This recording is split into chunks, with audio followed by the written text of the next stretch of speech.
নমস্কার বন্ধুরা, কণিকা দুয়ারি কিচেনে আপনাদের সকলকে স্বাগত জানাই। এখানে আমি দুটো গার্লিক ব্রেড নিয়েছি, যেটাকে আমি বাটার দিয়ে ভালো করে দু পিঠ সেঁকে নিয়েছি।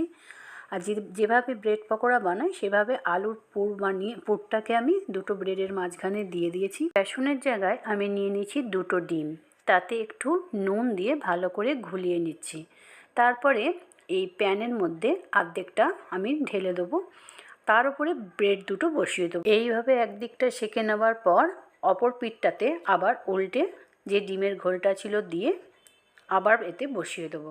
এইভাবে ভালো করে চেপে চেপে আমি এই ডিম পাউরুটিটা ভালো করে সেঁকে নেবো, যাতে ভেতরে কাঁচা না থেকে যায়। সেই জন্য এটাকে ভালো করে ভাজতে হবে।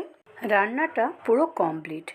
এবার গরম গরম খাবার পালা। এটাকে ব্রেড পকোড়া বলবো না ডিম পাউরুটি বলবো, আপনারা অবশ্যই কমেন্ট করে জানাবেন। তবে খেতে খুবই ভালো হয়েছিল, পারলে আপনারাও একবার ট্রাই করে দেখবেন। ভিডিওটা ভালো লাগলে বেশি বেশি করে